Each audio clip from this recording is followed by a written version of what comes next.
Rubicon Center menjadi simbol transformasi militer Rusia dalam perang modern. Dengan menggabungkan teknologi drone canggih, strategi skala besar, dan kolaborasi antara industri pertahanan dan startup, Rusia berhasil menciptakan armada mematikan yang melemahkan logistik dan pertahanan Ukraina. Rubicon bukan sekadar unit drone, ia adalah senjata strategis yang mengubah arah peperangan. Halo semuanya, selamat datang kembali di channel ini. Perang Rusia-Ukraina yang sudah berlangsung lebih dari 3 tahun terus menghadirkan dinamika baru. Salah satu perkembangan terbaru yang mengejutkan adalah munculnya Rubicon Center for Advanced Unmanned Technologies, sebuah unit drone canggih milik Rusia. Unit ini bukan hanya menguji, tetapi juga mengoperasikan armada drone kamikaze yang disebut-sebut telah menghancurkan puluhan ribu aset Ukraina. Kali ini, kita akan membahas bagaimana Rubicon menjadi senjata rahasia Rusia, strategi yang mereka gunakan, dampaknya bagi Ukraina, serta bagaimana hal ini bisa mengubah wajah peperangan modern.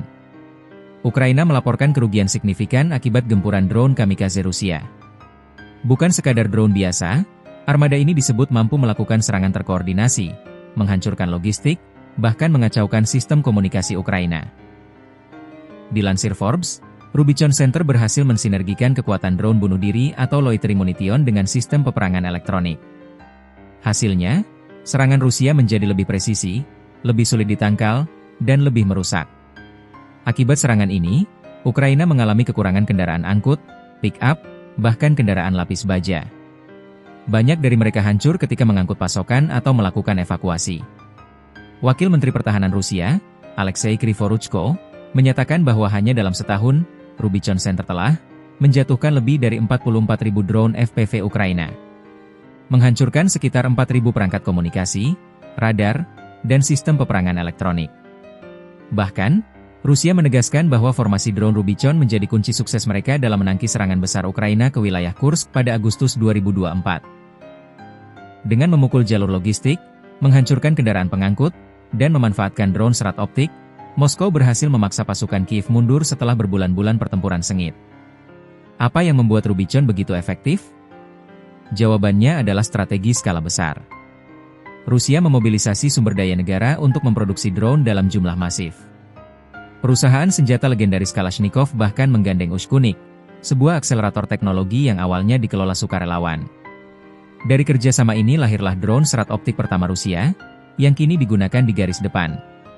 Pendekatan ini memperlihatkan strategi baru Rusia, menggabungkan inovasi startup dengan industri pertahanan besar, mempercepat siklus dari riset, produksi, hingga penggunaan tempur.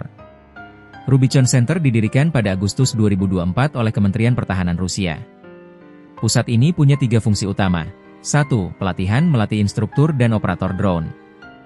2. Pengembangan uji coba, menguji sistem robotik baru sebelum digunakan di medan perang. 3. Unit tempur, Rubicon memiliki unit khusus yang langsung diterjunkan ke garis depan. Mereka mengoperasikan drone FPV, First Person View, untuk serangan langsung. Drone pencegat untuk melawan drone musuh. Drone serat optik untuk menyerang jalur pasokan. Selain itu, Rubicon juga melakukan analisis medan tempur, mengumpulkan data dari setiap operasi drone, lalu menggunakannya untuk memperbaiki taktik. Dengan kata lain, Rubicon bukan sekadar pusat pelatihan, tetapi juga laboratorium perang nyata Rusia. Yang membuat Rubicon semakin berbahaya adalah lingkup operasinya tidak terbatas pada drone udara. Mereka juga mengembangkan drone permukaan laut, USV, untuk menyerang kapal musuh. Drone bawah laut, UUV, yang bisa diarahkan sebagai senjata bunuh diri maritim. Beberapa laporan menyebut Rubicon sudah melatih operator drone laut bunuh diri untuk menyerang target maritim. Ini menunjukkan fokus Rusia bukan hanya perang darat, tetapi juga memperluas ke laut. Bagi Ukraina, kehadiran Rubicon adalah mimpi buruk. Logistik menjadi lumpuh. Jalur suplai terputus. Sistem radar dan komunikasi lumpuh. Ribuan drone FPV mereka ditembak jatuh sebelum mencapai target. Tanpa jalur logistik yang stabil, pasukan Ukraina di garis depan kesulitan bertahan. Bahkan, serangan balasan besar yang sempat mereka persiapkan berulang kali gagal karena serangan drone Rubicon.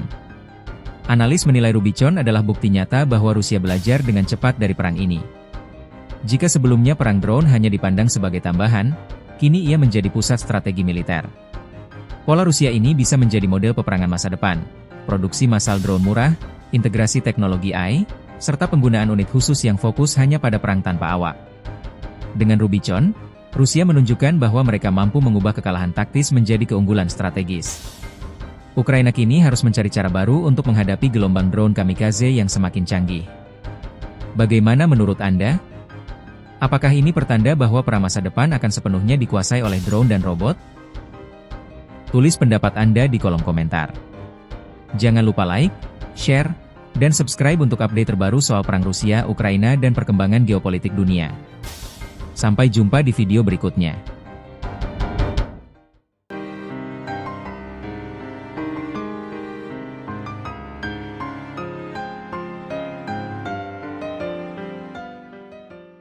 Ketegangan antara Mesir dan Israel memanas setelah pernyataan kontroversial Netanyahu. Mesir menegaskan bahwa mereka tidak tergantung pada gas Israel dan siap mencari alternatif. Isu energi kini berubah menjadi senjata geopolitik di Timur Tengah, dengan potensi dampak besar bagi stabilitas regional dan pasokan gas global, terutama ke Eropa. Halo semua, selamat datang di channel ini. Kali ini kita akan membahas kabar panas dari Timur Tengah. Seorang pejabat tinggi Mesir, Dia Arashwan, menyebut Perdana Menteri Israel Benyamin Netanyahu delusi. Ia bahkan menantang Netanyahu untuk membatalkan kesepakatan gas antara Mesir dan Israel, yang selama ini menjadi salah satu poros penting energi di kawasan. Apa sebenarnya yang terjadi? Mengapa gas kini menjadi senjata baru dalam pertarungan geopolitik Timur Tengah? Mari kita bahas tuntas. Sejak tahun 2019, Mesir dan Israel memiliki kesepakatan besar dalam bidang energi. Gas dari ladang raksasa Leviathan dan Tamar di Israel dialirkan melalui pipa bawah laut menuju terminal penerima di Sinai Utara. Kegunaan gas ini ada dua. Satu, untuk kebutuhan domestik Mesir, karena permintaan energi di sana terus meningkat. Dua, diekspor kembali dalam bentuk LNG dari kilang Idku dan Damietta, menuju pasar Eropa dan Asia. Perjanjian ini diperpanjang hingga tahun 2040 dengan perusahaan NewMed Energy. Jadi, bisa kita lihat bahwa kesepakatan gas ini punya nilai strategis besar, baik bagi Mesir maupun Israel. Tensi mulai meningkat ketika Netanyahu dalam beberapa kesempatan menyatakan komitmennya terhadap apa yang ia sebut visi Israel Raya. Konsep ini, menurut klaim Israel, mencakup wilayah Palestina yang diduduki, bahkan sebagian wilayah Arab lain dari Sungai Efrat hingga Sungai Nil. Bagi Mesir, pernyataan ini sangat berbahaya. Karena artinya, Israel melihat Mesir bukan hanya sekadar tetangga, tetapi juga hambatan utama terhadap ambisi ekspansi mereka. Rashwan menegaskan, Netanyahu memandang Mesir sebagai bahaya, duri dalam dagingnya, terutama karena Kairo adalah garis pertahanan pertama melawan penggusuran warga Palestina. Laporan media Israel menyebut Netanyahu sedang mempertimbangkan untuk menunda perjanjian gas. Namun, Rashwan dengan tegas menantang, jika Netanyahu percaya Mesir hanya punya satu jalur energi, ia berhayal. Pemerintah Mesir memiliki alternatif dan skenario. Artinya, Mesir tidak merasa tergantung pada gas Israel. Mereka masih bisa mencari sumber energi lain, baik dari cadangan dalam negeri maupun dari kerjasama dengan negara lain, termasuk produsen besar seperti Qatar atau bahkan Rusia. Lebih jauh, Rashwan menuduh Netanyahu mencoba mengekspor krisis politiknya ke Mesir. Gas bukan sekadar komoditas ekonomi, tetapi juga senjata politik. Bagi Israel, ekspor gas ke Mesir dan kemudian ke Eropa adalah cara memperkuat posisi internasional mereka. Bagi Mesir, perjanjian ini memberi pemasukan dan stabilitas energi. Jika perjanjian ini dibatalkan, dampaknya bisa sangat besar. Bagi Mesir, perlu mencari sumber energi pengganti. Bagi Israel, kehilangan jalur utama ekspor gas ke pasar internasional. Bagi Eropa, bisa memicu krisis energi baru, terutama setelah perang Ukraina-Rusia membuat pasokan gas semakin terbatas.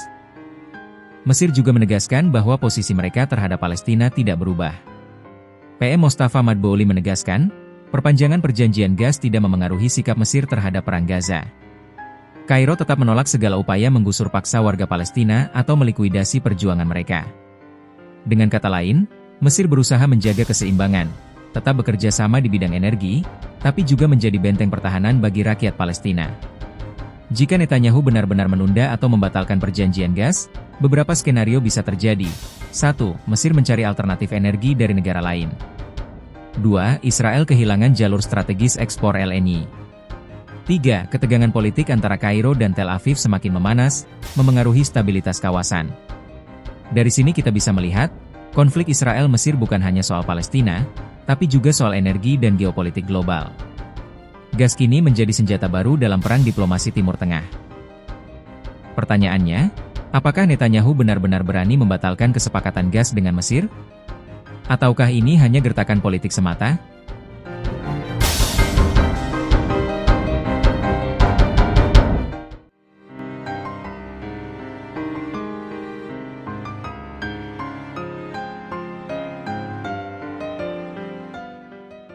Menlu Amerika Serikat Marco Rubio menolak tegas pembentukan negara Palestina, menyebut pengakuan sepihak oleh negara lain, termasuk Prancis, tidak sah dan kontraproduktif. Ia menilai aneksasi tepi barat oleh Israel sebagai langkah strategis untuk menggagalkan solusi dua negara, serta menuding dukungan terhadap otoritas Palestina justru memperkuat Hamas dan menghambat upaya gencatan senjata. Menteri Luar Negeri Amerika Serikat, Marco Rubio, melontarkan pernyataan kontroversial yang menolak kemungkinan terbentuknya negara Palestina. Dalam konferensi pers di Ekuador, Rubio menyebut bahwa pengakuan sepihak oleh negara-negara seperti Prancis tidak akan menghasilkan negara Palestina yang sah.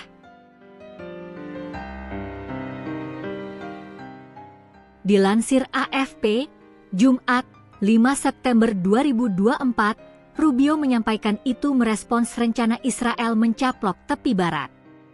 Ia menyebut langkah Israel itu perlu dilakukan untuk menghancurkan prospek negara Palestina yang merdeka. Apa yang Anda lihat dengan tepi barat dan aneksasinya, itu bukanlah hal yang final, itu adalah sesuatu yang sedang dibahas di antara beberapa elemen politik Israel. Saya tidak akan memberikan pendapat tentang itu hari ini, kata Rubio kepada wartawan di Ekuador.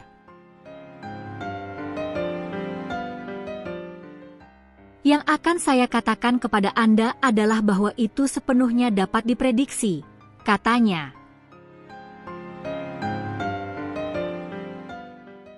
Kemudian, Rubio menegaskan tidak akan ada negara Palestina.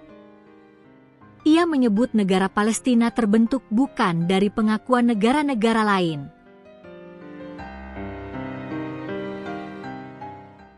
Kami memberitahu semua negara ini sebelum mereka keluar dan mereka melakukan ini, tidak akan ada negara Palestina, karena bukan seperti itu cara terbentuknya negara Palestina, karena mereka mengadakan konferensi pers di suatu tempat. Kami memberitahu mereka bahwa hal itu akan mengarah pada tindakan timbal balik semacam ini dan akan mempersulit gencatan senjata, ujar Rubio.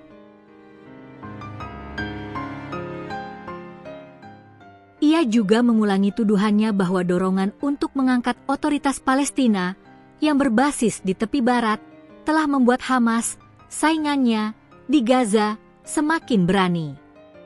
Begitu, hari itu, Prancis mengumumkan hal yang mereka lakukan, hari itu juga, Hamas meninggalkan meja perundingan, imbuhnya.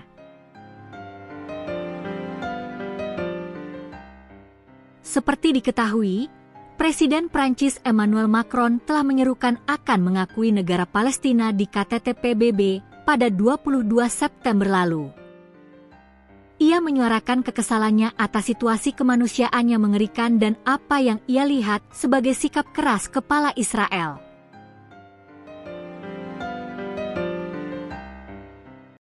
Itu tadi 3 berita terpopuler di channel YouTube Pojok Negeri Media.